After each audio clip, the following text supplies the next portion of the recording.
गुरुर्ब्रह्मा गुरुर्विष्णुः गुरुर्देवो महेश्वरः गुरुः साक्षात् परं ब्रह्म तस्मै श्री गुरवे नमः तस्मै श्री गुरवे नमः तस्मै श्री गुरवे नमः.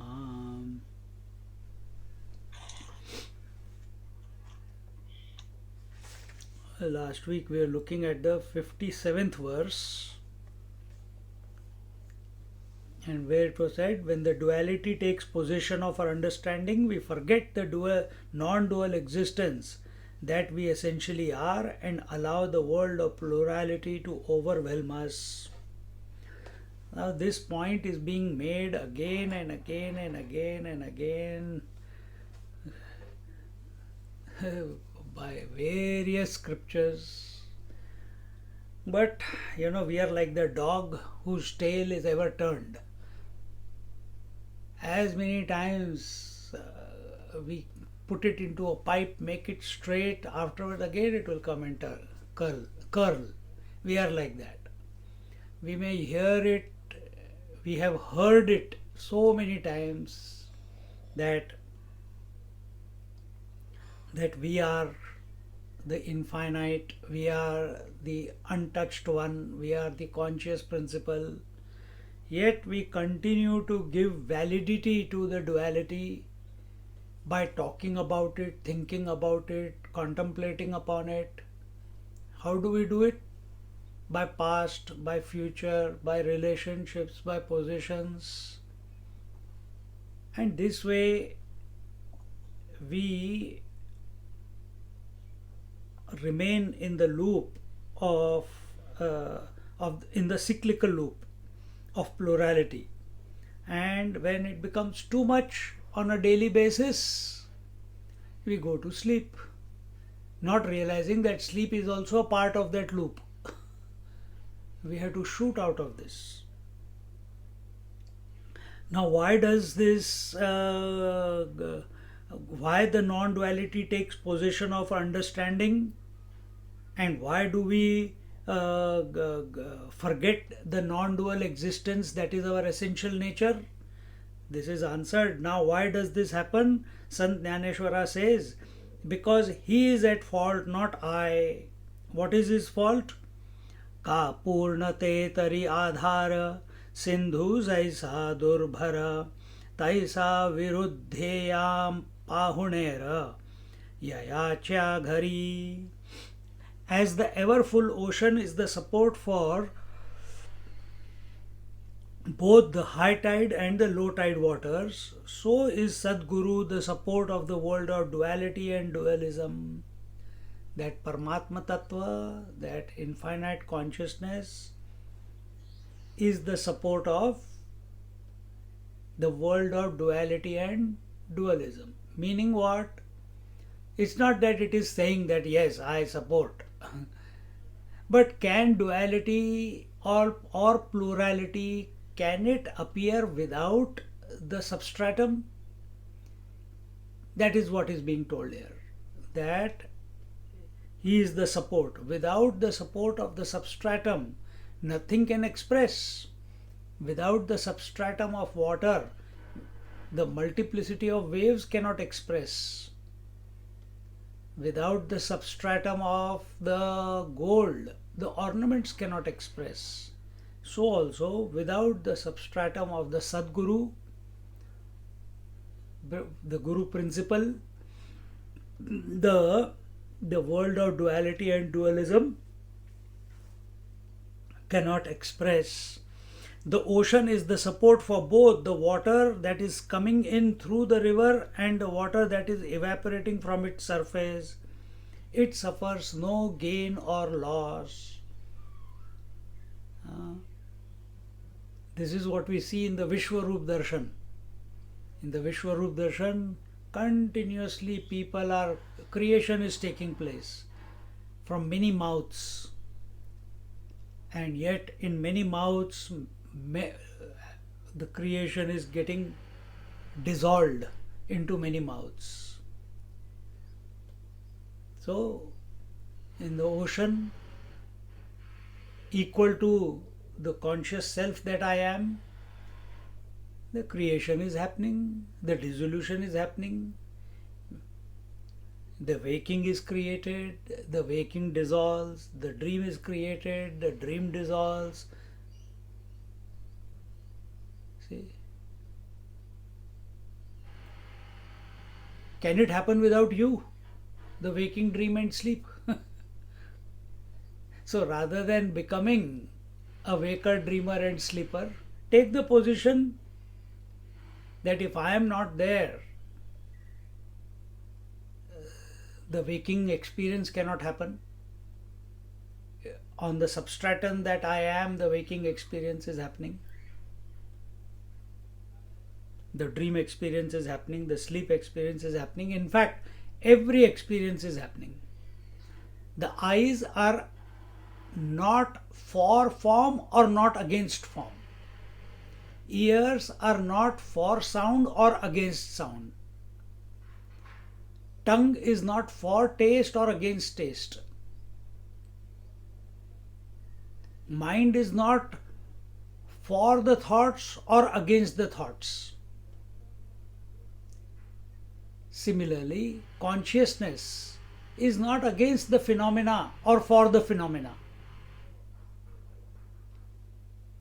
Understand, this is the principle that is continuous in every aspect of yourself. You will see it expressing. Somewhere we have gone wrong in our interaction.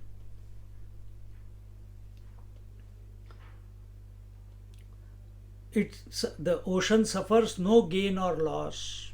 So also the Paramatma Tattva, the Guru, is the substratum for the total world and of the pair of opposites, Dvandvas, and the world of Dvaita.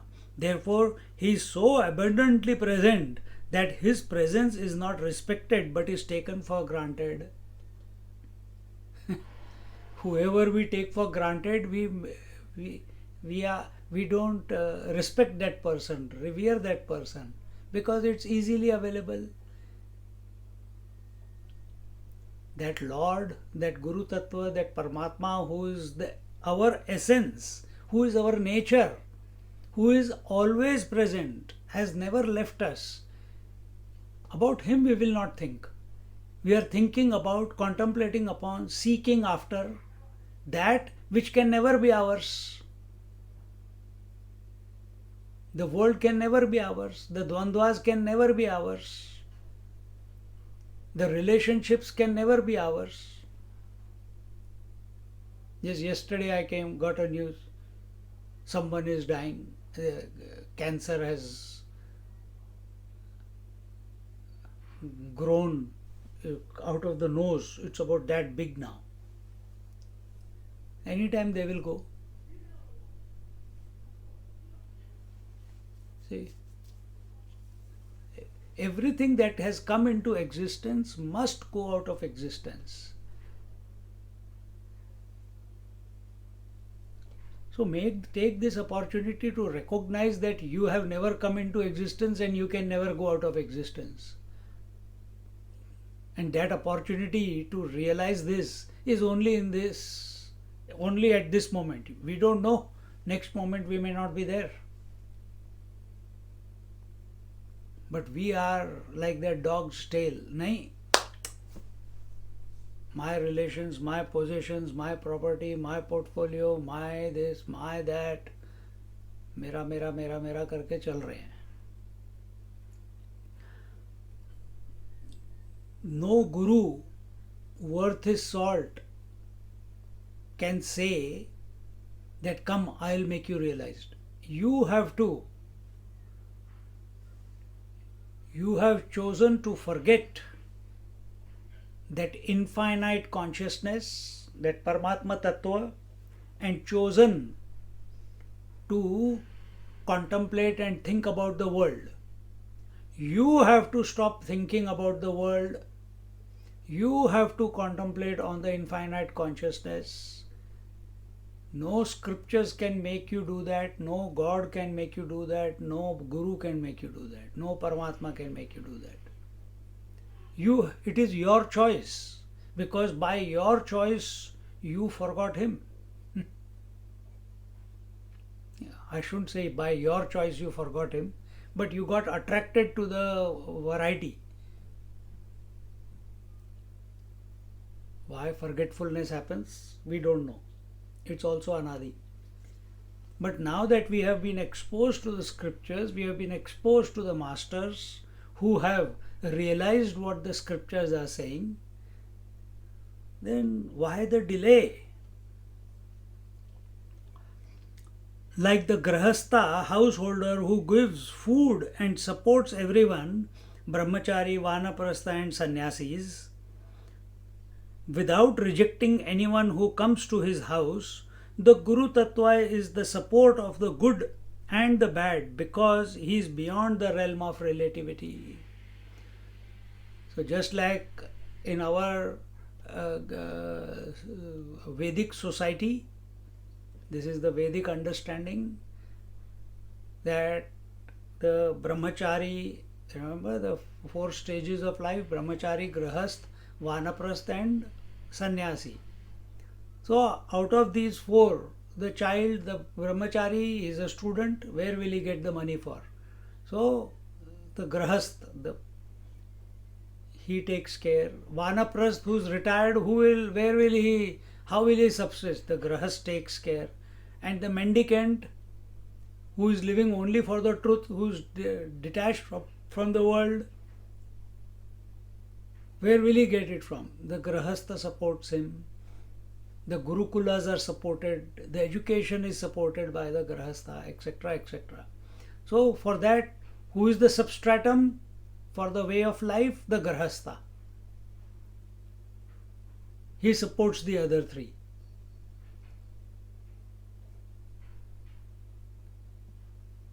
And being a grahastha is not contrary to being realized.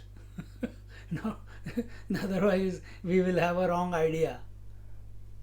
Being a grahastha, living in the family, doesn't mean that we cannot get realized. So many masters are there who are married and were realized. Similarly, this Guru Tattva, Paramatma Tattva, it is not for anyone or against anyone. It is that which is supporting everything, the good and the bad and the ugly. The Ishvara is not against the Devas or the Asuras, because he alone has expressed as the Devas and the Asuras, the good and the bad. The sun is not against the good called light, whatever your definition of good is, and bad the darkness. It is not against anything. It's supporting the expression of both. But from its point, from the point of view of the sun, both are non-existent. Isn't it? Same way, the Paramatma Tattva, the Guru Tattva, the pure consciousness, that is our essential nature, is supporting all the phenomena, but from its point of view, it alone is. So how can there be even an acceptance that there is something called phenomena? Either you take it that way, or you take it that, yeah, in and through that phenomena, I alone am expressing. There is nothing other than me who is expressing through the phenomena. We are seeing the differences, we are seeing the distance between me and you, me and this computer, between each other. Wave is seeing the difference between one wave and the other wave, but the water says, no, I am in everything. So are we having that disposition that this pure consciousness is in and through everything?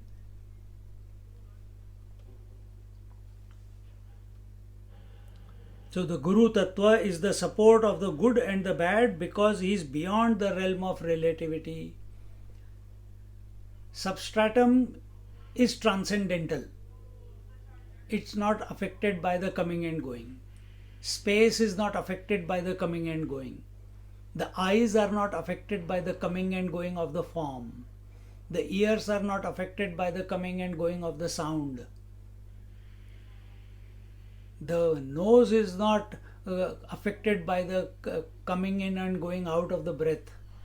It is the substratum. The mind is not affected by the coming and going of the thoughts. Exactly the same way. So in all these examples, the changeless was the substratum. All the changes were in the forms. I was the substratum, this I. Sounds were the changing, ear was always remaining the same. So as we keep going subtler and subtler, we find that in spite of all the changes, I continue to be, I continue to remain, I do not come and go. It was my wrong understanding that I am coming and going. He is taking that example. Our eyes see different colors but have no likes or dislikes for any. The mind has good and bad thoughts but itself is neither good nor bad. So also, I, the Absolute, is the support of all three states of consciousness. But I am neither the waker, nor the dreamer, nor the deep sleeper. This I, which does not deny anything, is the real I. This is the Guru Maharaj. This is the Guru Maharaj. And that is your essence. Unnecessarily, we are inflicting ourselves with pain, with misery, with coming and going, with birth and death, with abundance and lack. We have ever been complete. Our nature is complete. There is nothing lacking in us. Nothing can be taken out of us. Nothing can be added to us. That is our nature. And how we are behaving? This I, which does not deny anything, is the real I.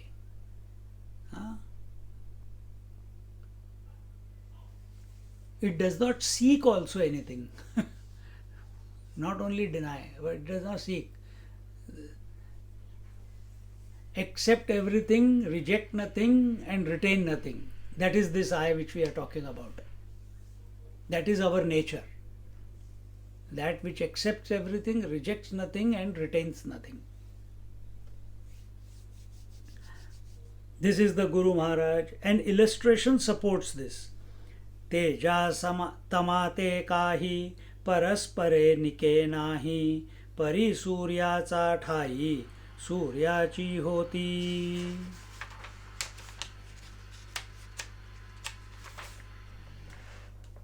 Light and darkness are eternal enemies, but both become one in the sun. I have already taken that example.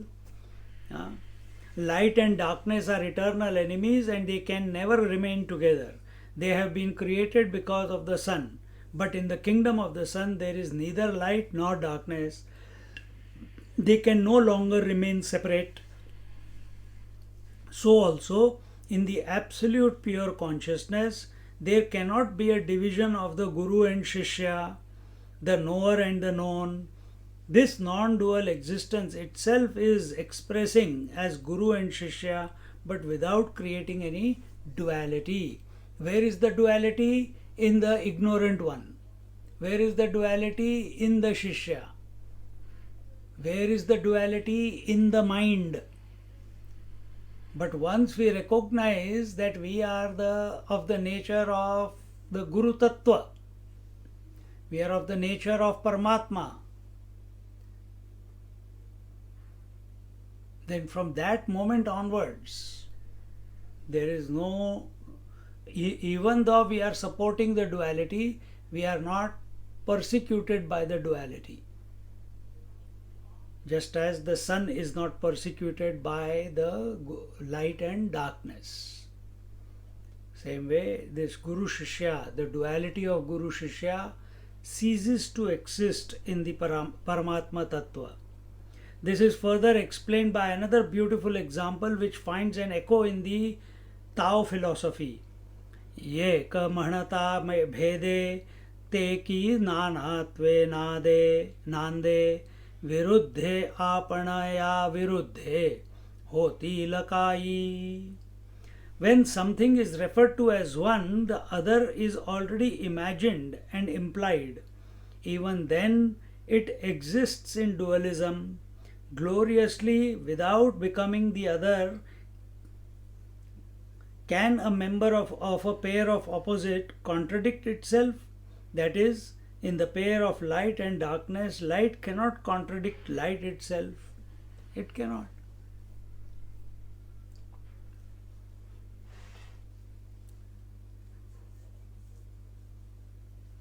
So the moment one is mentioned, one means one, when we say one without a second, the only one, ekameva dvitiya, nanasti kinchana, that one without a second. The moment one is mentioned, the two, the otherness is imagined and applied. The moment we say I am that one in our mind to ourselves, immediately otherness also comes about. And therefore Dakshinamurti says, Maunam Vyakhyat. It is an express, this even in brackets, the one. We don't want one to be followed by two. So what is the nature of the one? How does the one reveal? In silence. Because if it gets revealed in the mind, there will be sequence. If it gets revealed in the mind, mind itself is duality. So, and who is this one? It is transcendental to the mind. So it cannot reveal itself in the mind. Yet it is supporting the mind where the duality is expressing. And therefore Dakshinamurti says, only in silence. In fact, there are other scriptures which go even, this is the eloquent silence.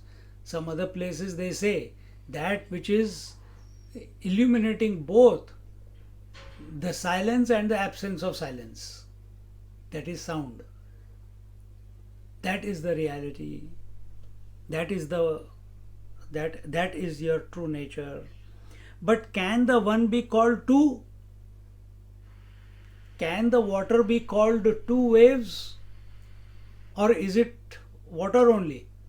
Can the gold be called a necklace and a ring, or is it gold only? Can the mud be called mud, or can it be called pot number 1, pot number 2, or it is mud only? So when there is an appearance of aham and idam, when there is an appearance of aham and idam, is it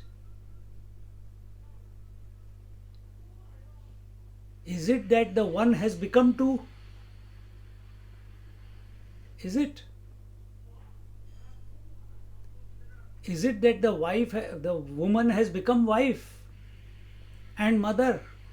Have two appeared out of her? Can she become two? No, she is still the same woman. So she has become two without any loss in the woman. Think. The sun is supporting the day and night without any loss in itself. Similarly, this pure consciousness, but can one be called to the same gold is present in the idol of Ganesha and in his Vahana vehicle of mouse. When we talk of gold, we don't have to mention that gold is one, but when we speak of Ganesha, the mouse is other than Ganesha is implied. Thus, the mention of one implies and imagines the possibility of two or more. So, we have to stop saying, the teacher, this is from the Tao philosophy, so the idea is taken that we cannot even call that Paramatma Tattva as the one without a second. So here again when we say one without a second, so it does not create a sequence. See? In a pair of opposites like light and darkness, can one member be its own opponent? No, it cannot be. In the same why, we'll see why it cannot be.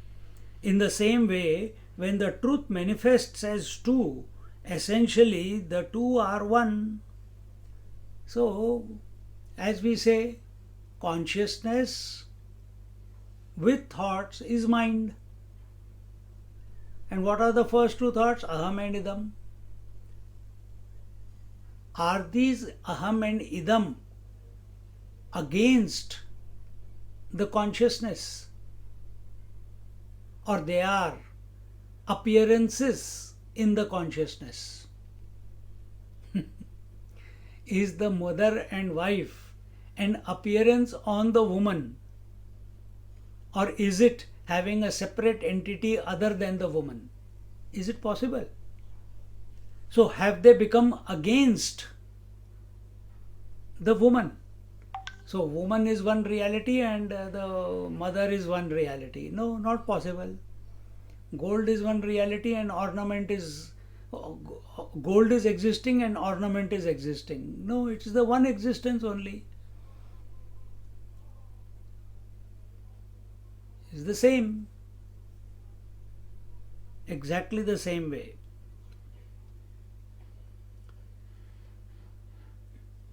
No, in a pair of opposites like light and darkness, can one member be its own opponent?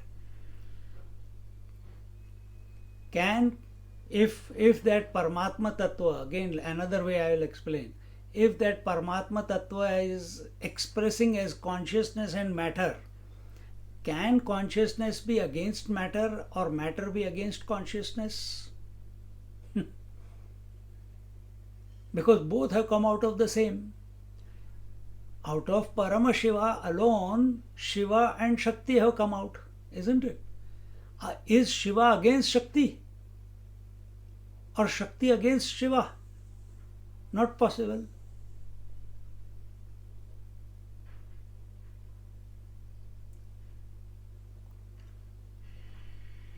No, it cannot be. In the same way, when the truth manifests as two, take here example that the Guru Tattva is expressing as Guru and Shishya, or the Parama Shiva is expressing as Shiva and Parvati.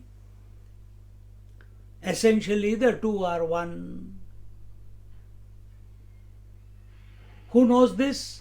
The one who has realized the Tattva, who has come to be established in the reality, in the substratum. The two-ness does not imply that they are in competition. Guru and Shishya are not in competition.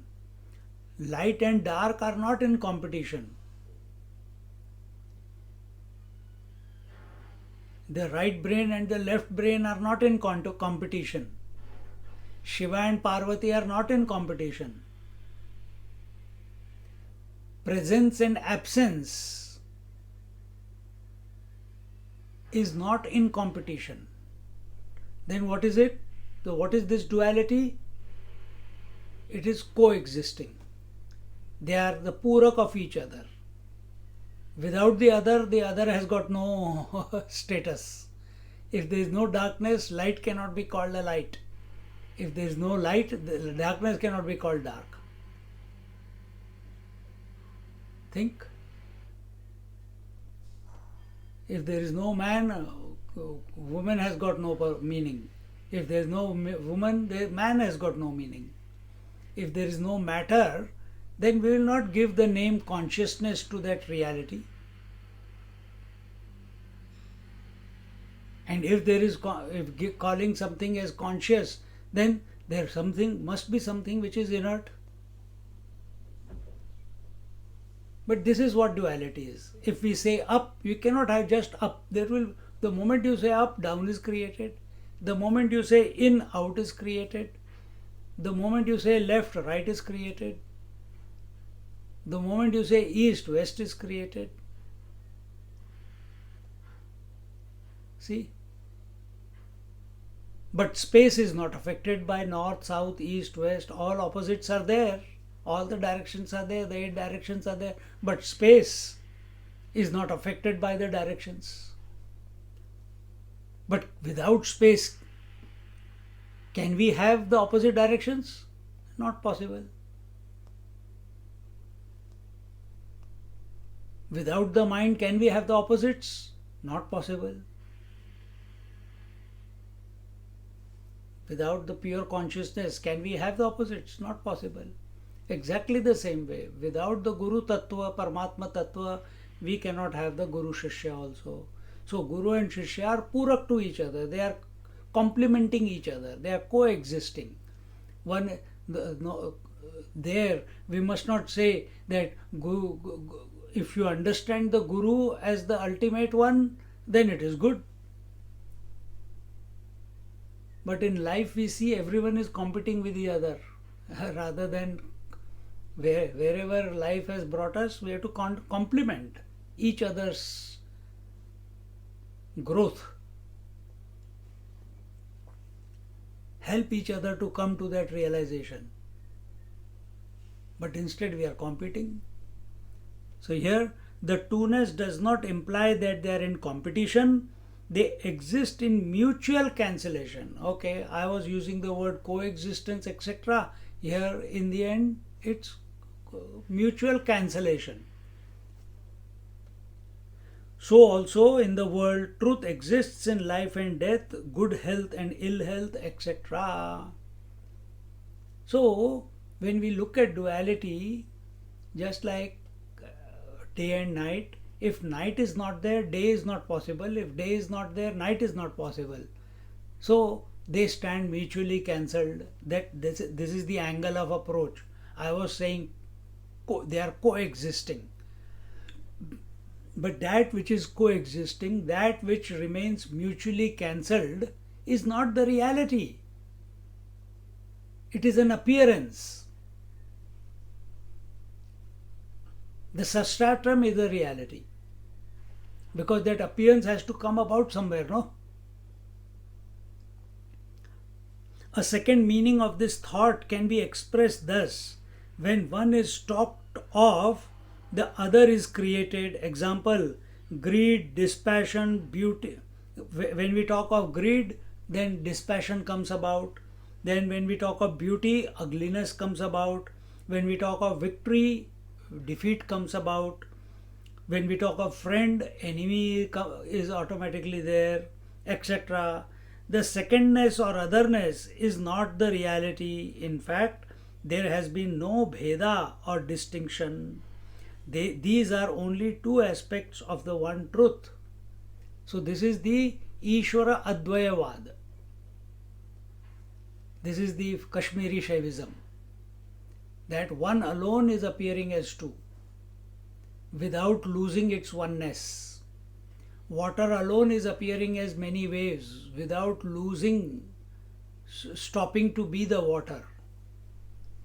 The gold is alone appearing as ornaments, without losing its gold, being gold. Similarly, this pure consciousness that we are,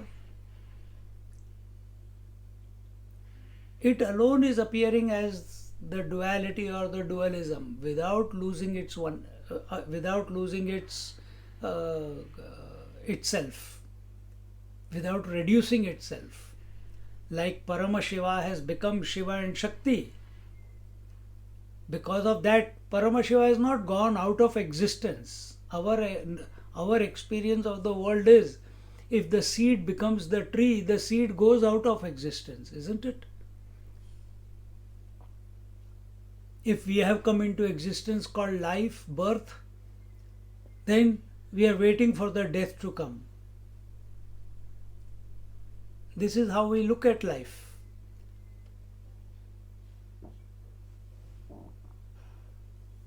But in case of the truth, in case of the Paramatma Tattva, there is no loss, nor there is any gain. There is no coming, there is no going. And that the Paramatma Tattva, that Guru Tattva is our essential nature.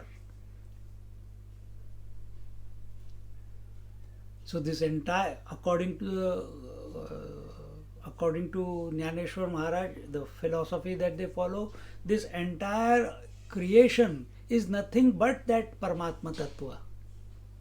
It alone is pervading.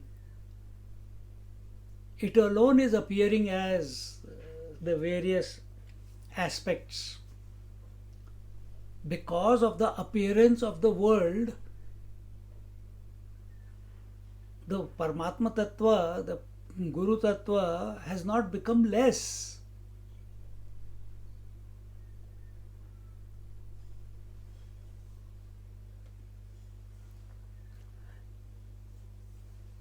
So, distinctions are Bheda, or the distinction is only when we get identified with the form. But if we maintain ourselves as that pristine spirit or the substratum, which is the base of everything, which is our essential nature, which is never changing, never fluctuating, never coming and going, then we will, from that standpoint, we will see that everything is made up of the same. Everything is made up of the same. You yourself don't feel the loss. This is we are not talking the position of the Paramatma Tattva. Even as an individual, you don't feel the loss of waker, dreamer, sleeper. Every day they are coming and going. You don't feel the loss. You feel complete. Body has changed from childhood till today, but you feel you are complete. Thoughts are coming and going, you are feeling you are complete. Only when you identify, then the problem begins. Stop identifying. Instead, accept yourself as that infinite consciousness. In this way, the Paramatma Tattva, referred to as Guru and Shishya, has never become two. The Ekatva, the oneness, is indefinable. The one without a second is indefinable. Definitions only come in the mind by way of thoughts. Therefore, Dakshinamurti also says, the truth reveals only in silence.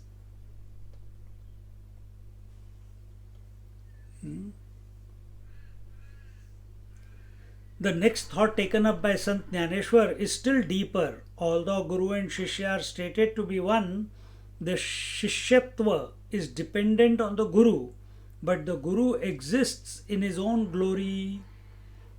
The Guru never claims to be Guru. It is the Shishya who superimposes the Gurutva on the Guru, the reality. We're now going. So first here, Jnaneshwar Maharaj is making us realize, or that is his direct experience, that the Guru and Shishya are one and the same. Who can say this? Who can say these verses? He must have known, na?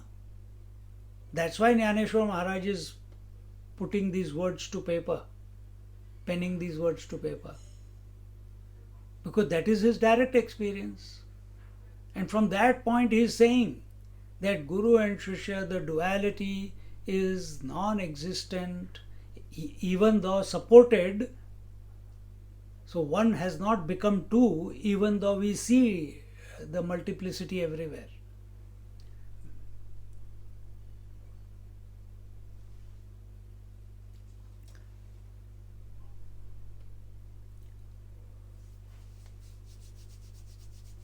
So just like darkness, what is darkness? Absence of light is called as darkness. So the existence of darkness is dependent on the light. We are talking about the phenomena now. We are not talking about the sun. The presence of darkness, excuse me, darkness cannot come about without the light.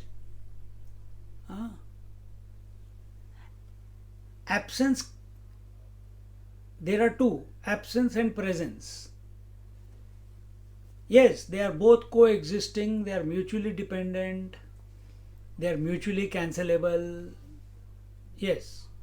But now let's see, can absence exist by itself, or is it dependent on presence? Can you cancel the presence,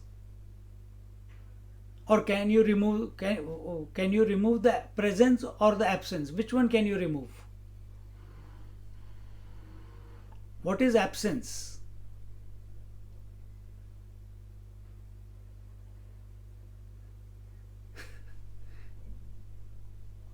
Absence is emptiness. Absence is nothingness. Some object must be there, isn't it? Then only absent can be there. Absence doesn't have an independent existence. See? Same way, light is that which illuminates. When that illumination goes away, that we call as night or darkness. Similarly, in the Guru-Shishya relationship, Shishya is the darkness. Even though Guru and Shishya are expressions of the same reality, there is no darkness or light or darkness in the reality. But now coming to the relative level, if you have understood the play of the two, in the Guru-Shishya relationship, the Shishya is the ignorant one. When I say darkness, he is the ignorant one.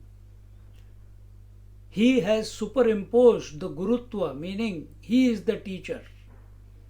Because he doesn't recognize his own essential nature, the Guru Tattva within, he has superimposed the Gurutva on the person, or this mind within, because it doesn't know its essential nature, because it's addicted to thinking. So it is saying that which is beyond the mind is that one, is that Guru Tattva, is that Paramatma Tattva, is that light of all lights. The mind has given it a name. Does it require a name? Because it is the support of all the names. So does it require a name? No. So the Guru Tattva, the Guru Maharaj, he is coming from wisdom, whereas the Shishya is coming from ignorance. And this Gurudam or Gurutva has been superimposed by the ignorant on the other. Guru doesn't need to say that I am the Guru or you are the Shishya. But the teacher says that he is my Guru because he doesn't know himself, essentially. Now that thought is going to be taken up in the next verse. Manuni Shishyani Gurunath Yado Shabdansa Artha Shri गुरु ची परी होत दो ठाई. Therefore, the word Shishya, disciple, and Sri Gurunatha mean only one, and it is the Sri Sadguru alone who appears in the duality of Guru and Shishya. See?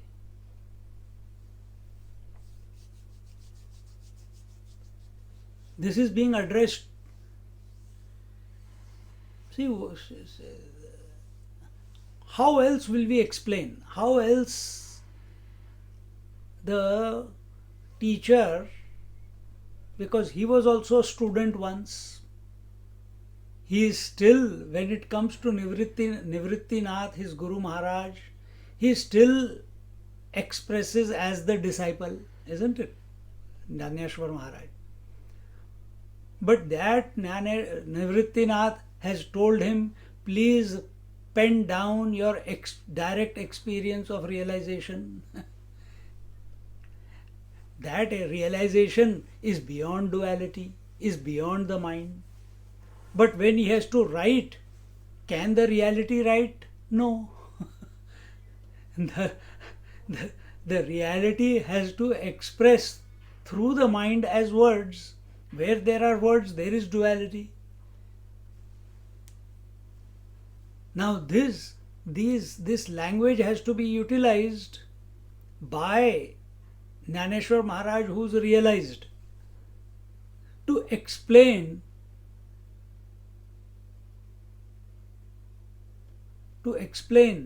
that which is beyond words, utilizing the words. Then this type of language comes out.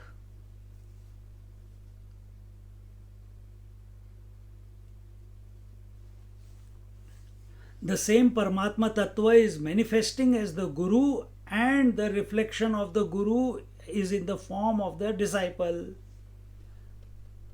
So, this is a phenomena which is going on. What is the phenomena? The sun, if the sun is there, day and night will be there. If the woman is there, the mother and sister and wife and daughter will be there. Phenomena will be there. You cannot stop that. So, that Paramatma Tattva is there, Guru Tattva is there, then manifesting as the Guru and the reflection of the Guru. What is that reflection of the Guru? The Shishya, in the form of the disciple. It's like you are standing in front of the mirror.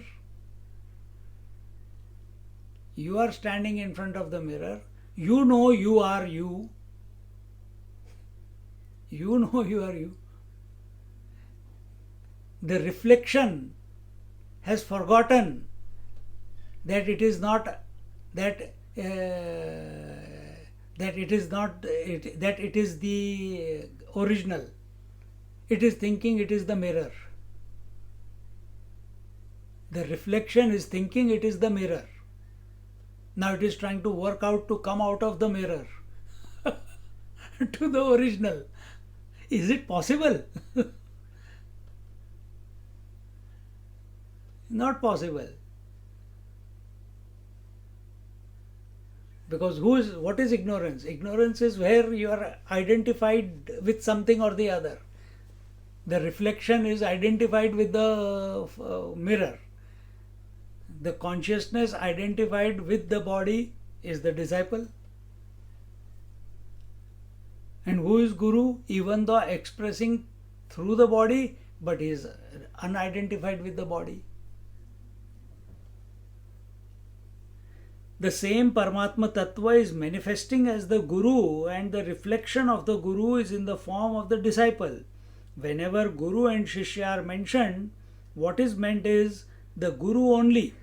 So whenever we use the two words, Guru and Shishya, we are actually meaning the Guru, that one who is appearing as two. Because the Shishya is the Shishya only because of his identification with the conditionings, with the limitations. Same thing I said just now. So when we are talking about the wife, or we are talking about the mother, or we are talking about the sister. It is woman only. Can these be expressing without the woman, the substratum? Not possible. Then who is wife? Who out of her ignorance is identified with the husband and forgetting that she is the woman? Who is the mother? Who is identified with the children and forgetting she is the woman? Who is the daughter who is identified with the parents but forgetting she is the woman? Simple. Don't forget, there you are. Don't forget who you are, even while the roles are happening. Don't forget the original. Guru is he who has not forgotten. Disciple is he who has forgotten.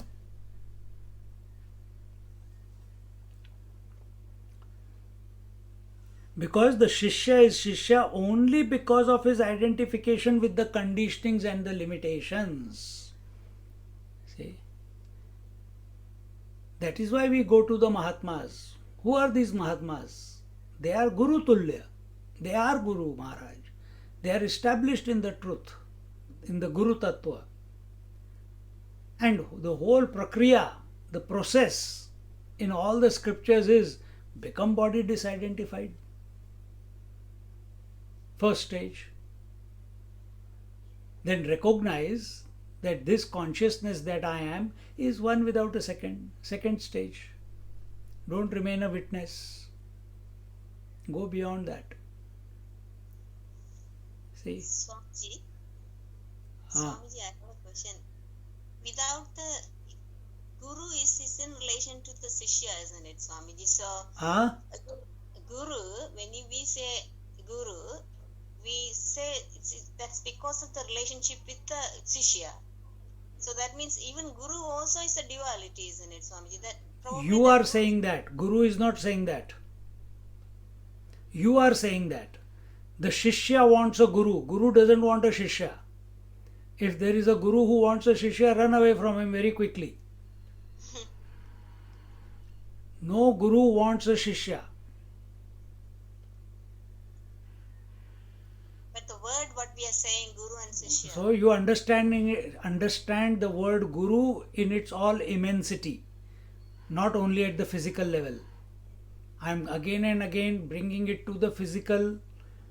I am bringing it to the mind and the consciousness.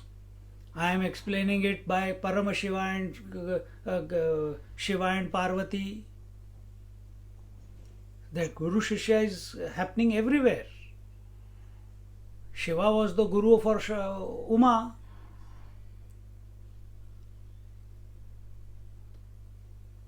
The mind is ignorant. How has mind come about? Only because of identification. Therefore, it has given importance to the limitations, conditionings. Therefore, it is not able to recognize its essential nature. So, what that means is ultimately there is the Paramatma. There is only one. There cannot be anything else apart from it. Yeah. There cannot be anything.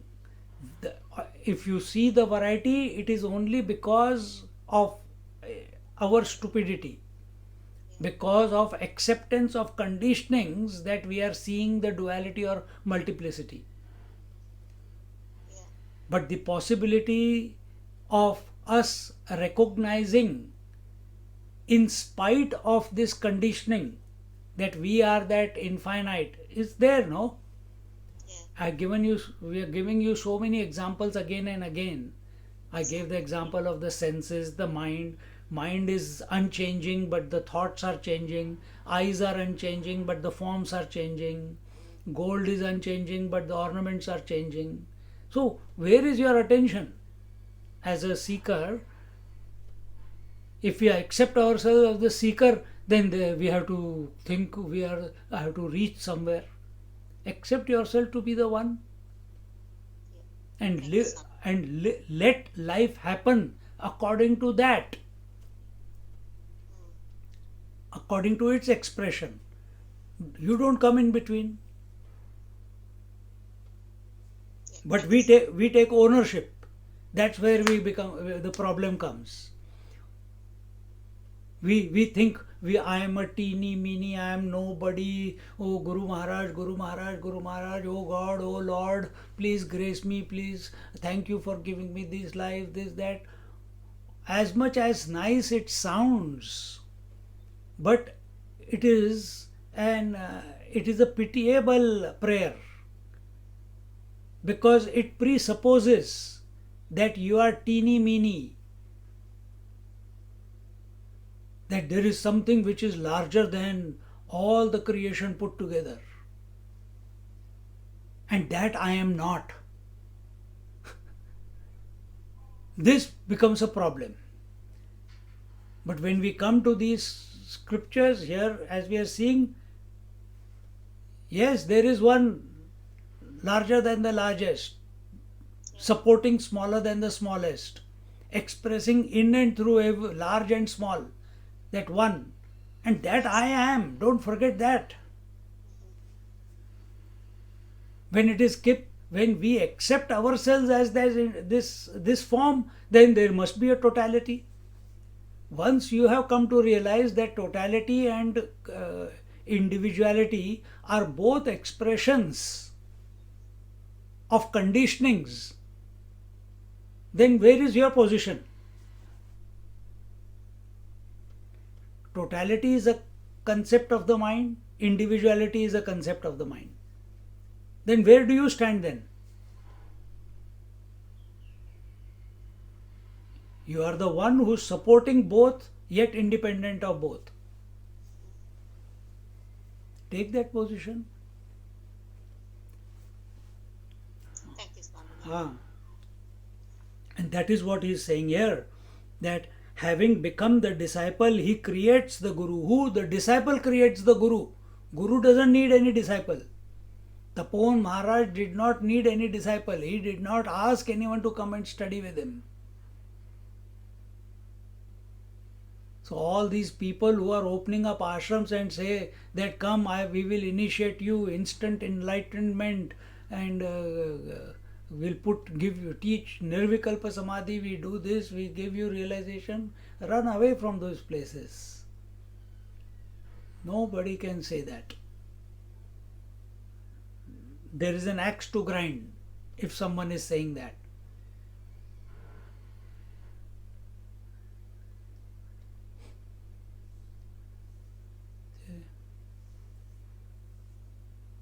This is like the churches and the temples. They are saying 10% of your income you should give to the ashram or the temple. Why? You will go to heaven. Is that your goal?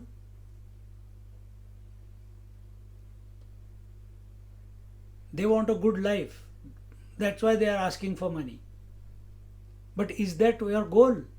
To collect merits? To do good deeds? We are not saying don't do it. But is that our purpose of life? If it's happening, it's happening. Give and forget. But if we are only living for that and feel guilty if we have not done that, or we feel elated if we have given the money, then we are going the wrong way.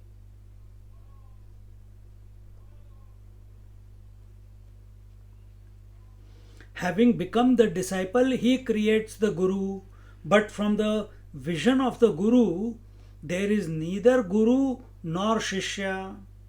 The Shishya and the teacher, both the words mean only the Guru and not the Shishya. See, just like take simple example. Do you go to the temple or the temple goes to you? You go to the Lord, no? To the temple. Even at home, do you go to the temple room or the temple room comes to you? Arey yaar, today I did not get darshan of my devotee, let me go to him. Or you go to the Lord and do the puja, or go to the temple, or go to the pilgrimage. Exactly the same way. Guru does not need a disciple. Even Bhagwan doesn't need any devotees. He is complete. But he does not deny any devotee coming also. Because he sees the devotee as himself. Whereas devotee sees the Lord as separate, someone to surrender to, someone to merge into. Why he wants to surrender and merge? Because he feels that he is separate. Why does he feel he is separate? Because he is identified with his form. He has taken on the limitations and conditionings of this form. And who is God? Who is the Ishvara? He is not bound by any form. See? Therefore, the Guru nor the Shishya and the teacher, the Shishya and the Guru, both the words mean only the Guru and not the Shishya. So, because the Shishya is looking at the Guru as a form.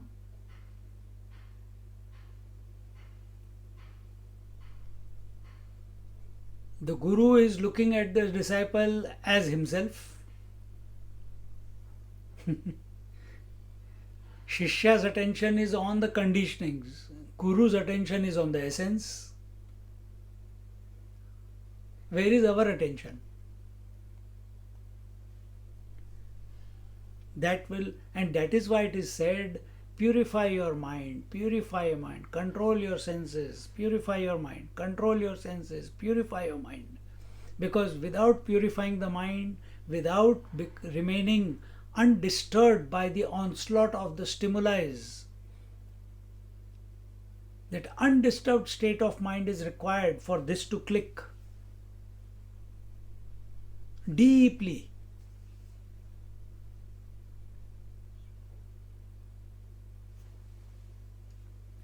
Because the Guru is the expression of conviction and wisdom functioning through the duality, whereas the Shishya is the expression of ignorance, doubt and suspicion sustaining the experience of duality. Why are we living? Why are majority people living?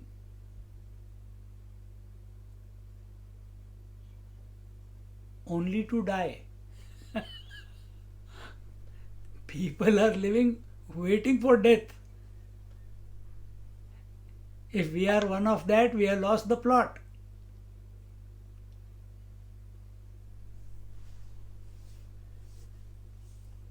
And this is the expression of ignorance, where we are waiting for death, we talk about death, we get disturbed by death. And all this is because only one reason. We are identified with the conditionings. We are identified with the conditionings. Now look at Satya Sai Baba. He came first as Shirdi Sai Baba, then he came as Satya Sai Baba, and even before he left his body, he said, on this date I am going to be born as Prem Sai. The parents are already born in the Mandya district. He is going to be born again. So where's death? For him to say these, that I was Shirdi before, now I am Satya and I am coming as Sai, where is his position? When you say that I was yesterday also, I am today also, and I will be there tomorrow, what is your position? Suddenly, just this statement, you have taken a position which is transcendental to past, present and future. You are watching this flow of past, present and future coming and going.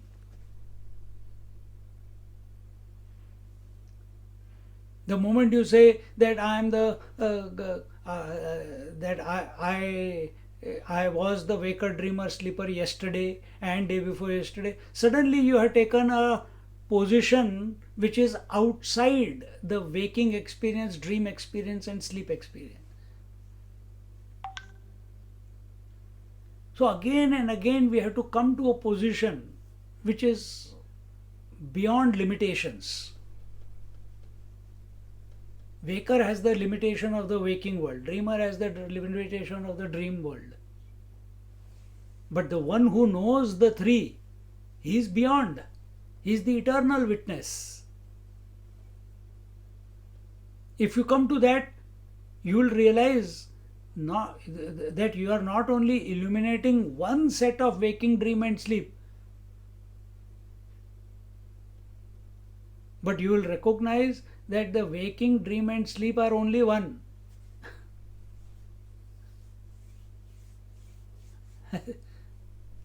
See,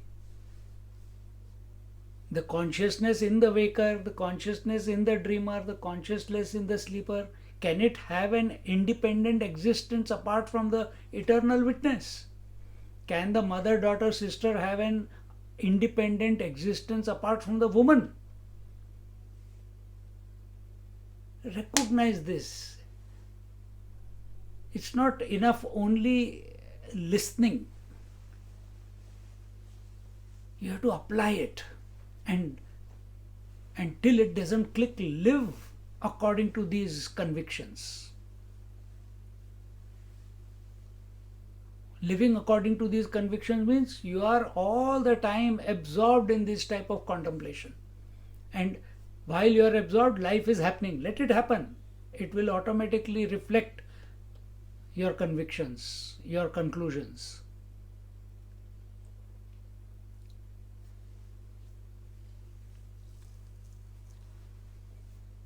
So Guru is the expression of conviction and wisdom functioning through duality. So many Mahatmas are there.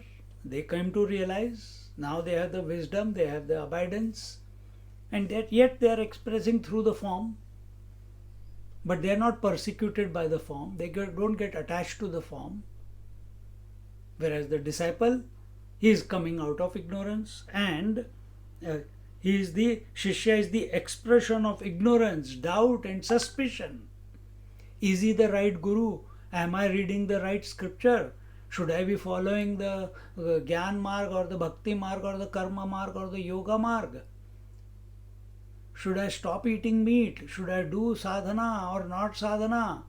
Should I do it 3 times a day or once a day? Should I do yoga or pranayama or dhyana or dharana? Continuous questions. No end to it. And they will not end till we come to abide in our essential nature. Because we don't trust. Therefore we ask the question. If we are sincere in our contemplation, then we trust that whatever is required at the right time, the answer will come. If this is a pressing issue in my mind, we are not taking, if I am all knowing, why am I asking questions? This question doesn't come, this thought doesn't come in our mind. So rather than enter deep within yourself where all the answers are, it's easy to ask questions and get an immediate answer. But that is just a reply that you got. It will become an answer only when you realize it. And after some time, if you have not done anything with that reply, after some time again the same question will be asked. Because it has not clicked. It can only click inside. It can only click when the mind, without any reason, without any expectation, without any desire, merges back into its source. Or the individual, when I say mind, mind means the individual. He has to accept which one is he. Is he the virtual one? Is he the illusory one? Or is he the actual one? Or the absolute one? Which one are we?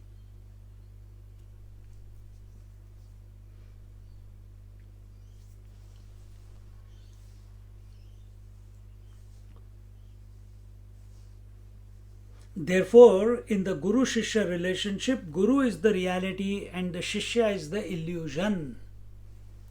So, take in yourself, what is the Guru in you? The Atma is the Guru. What is the Shishya? Who is seeking? The mind is the Shishya. Mind is the illusion. It is an appearance. Wherever duality expresses, that is where the illusion is. But what is happening? We are so identified with the mind that we accept that, oh, now I become a sattvic mind, I have given up rajas and tamas. Again, another big hole we dig for ourselves. Guru is the reality and the Shishya is the illusion. The seen is inertness, the illusion, and the seer is the consciousness, the reality. So come to the conscious principle. Don't continue to re-emphasize again and again that we are the body. By talking about your pain, by talking about your hunger, by talking about your past, by talking about your future, by talking about your positions, by talking about your relations, your parents, your children, by talking about the health or the ill health, talking about the emotions, talking about the convictions, all this is enhancing body identification.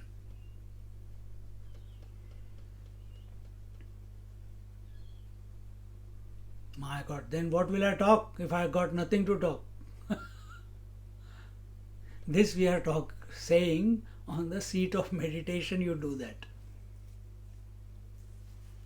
Go beyond everything. Then when you are living your life, when the life is being lived, whatever needs to come out of you, it will come out.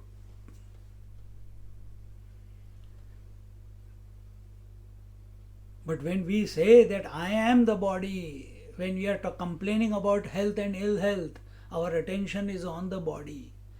When I am saying my eyes are getting weak, now they are clear. My attention is on the body. When my attention is when I am saying that I am happy and I am sad, my attention is on the body, the mental body. When I say that I have understood or not understood, my attention, it is in the intellect, but my attention is on the intellectual body. Get out of all this. Accept yourself as the pure consciousness. In spite of the language, because language is in the mind, language is in the illusion. You are the illuminator of the illusion. You are the substratum of the illusion. Even if the scene is withdrawn or changes, the seer will continue to be.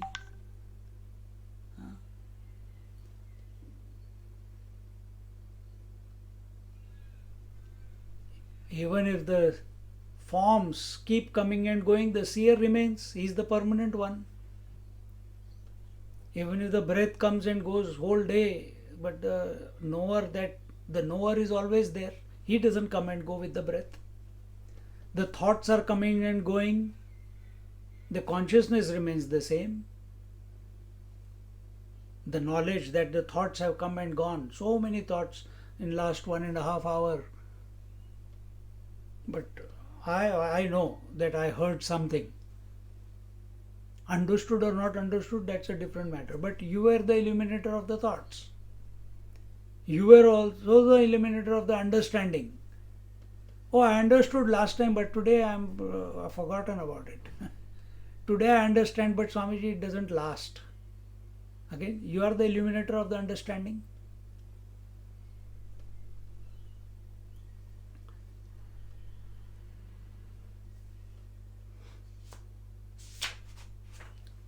Now some examples are given in the next two verses OVs to support the above statement. का सुवर्ण आणी लेणे वसते ये के सुवर्णे चंद्र आणी चांदिणे चंद्रीची जेवी. Like the ornament and the gold, both of them exist in the gold, or the moonlight and the moon exist in the moon only. Two examples are given in this OV. First example, the gold, suvarna, and the ornament are both existing in the gold.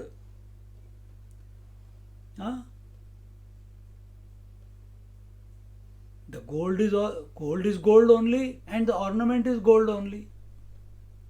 That means that the gold is independent of the name and form of the ornament, while the ornament cannot exist without the presence of the gold. We have looked at this example n number of times. Gold is not dependent on the forms. Forms or the ornaments are dependent on the gold.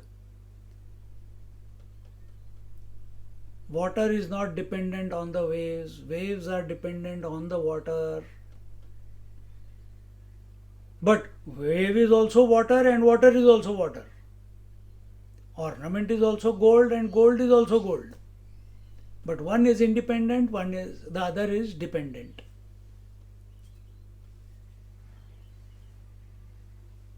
The goldness is the reality and the ornamentness is not real, as ornament is essentially the gold alone. So with this example, what clicks? That we must not be obsessed with the form. That one essence, that Guru Tattva, which is our essential nature, alone is expressing through the form, whether it is gross, subtle or causal. It alone is expressing through it. If you remain the gross, subtle and causal, the form, it is dependent on the essence. Essence is not dependent on the expression, because expression of the gold is the ornament, expression of water is the wave, expression of the pure consciousness is the whole cosmos, or is this body.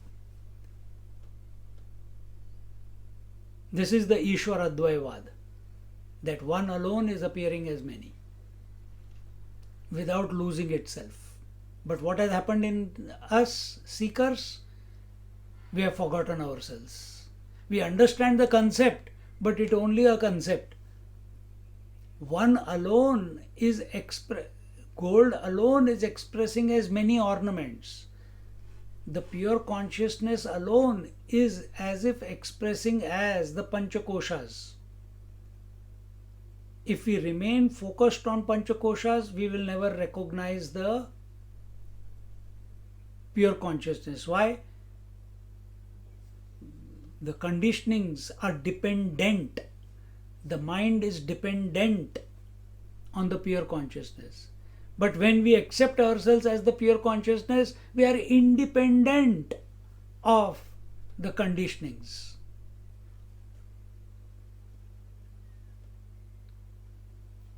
So also the Guru is the essence, the pure Chidananda Swarupa, which is supporting the presence of the two upadhis called the Guru and the Shishya. So that one reality alone, Chidananda Swarupa, Rupa, is alone, that Paramatma Tattva alone, that Guru Tattva alone is supporting the two. Who are the two? Guru and Shishya.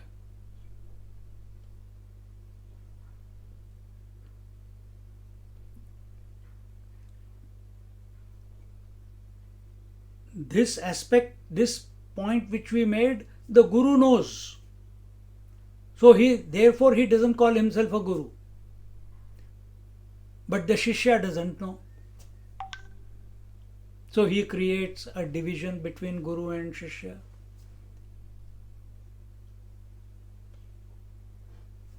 Second example, we cannot say that the moon is contained in the moonlight.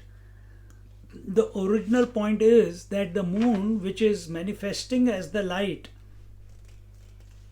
so also the Guru is the reality and the Shishya is his manifestation, the glory of the Guru Tattva. The Guru is both transcendental to the Guru Shishya relationship and immanent as Guru and Shishya in two places of manifestation. Just like, apply this to yourself. Woman is both transcendental to the wife and the mother relationship and immanent as the wife and mother in two places of manifestation. Simple.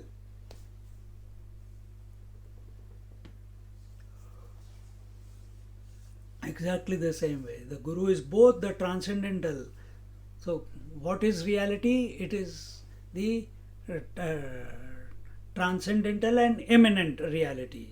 Transcendental to the duality and immanent, meaning it is in and through, all the time present, in and through the duality. These thoughts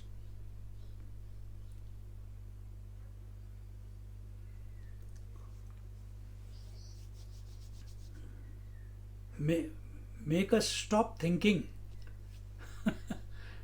What more to speak? And yet Jnaneshwar Maharaj is going on and on and on and on. Leela has to go on. So he is enjoying. This is our loud contemplation on the verses of Jnaneshwar Maharaj. And these verses of Jnaneshwar Maharaj are his loud contemplation.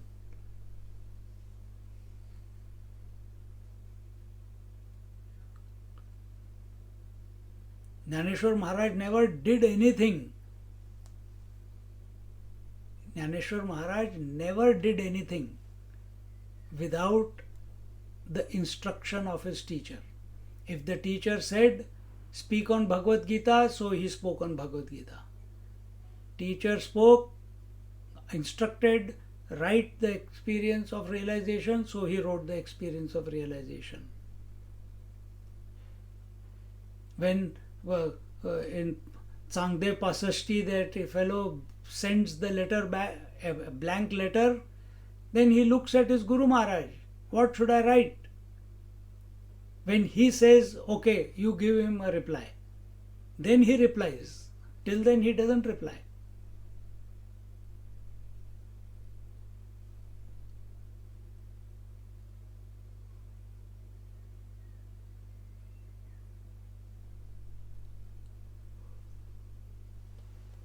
Our responses are born out of the mind. Well, all responses are born out of the mind. But if we take that extra second to connect with our essential nature and allow a spontaneous, intuitive, natural expression which is unhindered by individuality, then here and now we are one with the Guru.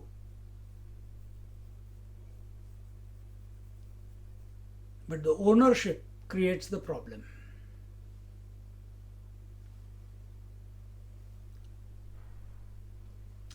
We'll look at this one more and then conclude. 2 minutes. Again another example. Na karpura ani parimala kapurachi kevala godi ani gula gulachi zevi. The camphor and its fragrance are nothing but camphor itself. The jaggery and sweetness are indeed nothing but jaggery. In case of camphor and its fragrance, it cannot be said that the fragrance is important and the camphor is not. Although the camphor and its fragrance cannot be differentiated as two, yet The camphor is the reality and the fragrance is its glory. The heat and light in the sun. The sun is the reality. The heat and light are the glory of the sun. Woman is the reality. The roles she plays are her glory.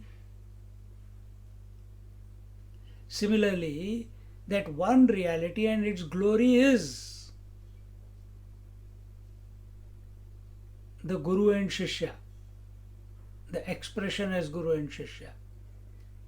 So, just like the roles are not separate from the woman, heat and light are not separate from the sun, the light of the moon is not separate from the moon. Similarly, the waves are not separate from the water, the ornaments are not separate from the gold. Recognize that the panchakoshas, the thoughts, the emotions, the bodies, everything is the glory of the self alone. That's the immanent aspect. But don't go looking for where is the self in the body, let me check. No. Come to recognize that you are the transcendental at the same time. Only looking for the immanent will not come. You're both at the same time, transcendental as well as immanent. Similarly, in the case of the jaggery and its sweetness, jaggery is the substratum manifesting as sweetness. And in this way, the thought continues. The glory of the Guru continues. The Leela of the Guru Tattva continues. Make it subjective, because it is none other but it's our glory alone that is being talked about, because the Guru Tattva is our essential nature. Om Purnamada Purnamidam Purnat Purnamudachyate Purnasya Purnamadaya Purnamevavashishyate. Om Shanti Shanti Shanti. Harihi Om. Shri Gurubhyo Namaha. Harihi Om. Sit in silence for a half a minute.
Hari Om.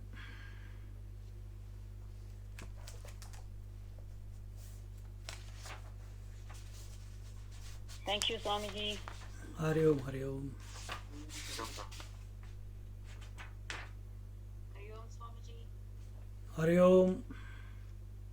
Swamiji, thank you. Hari Om. 50. Hari Om, Swamiji, thank you. Hari Om, Lamina.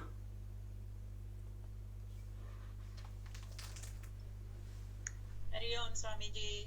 Take care both.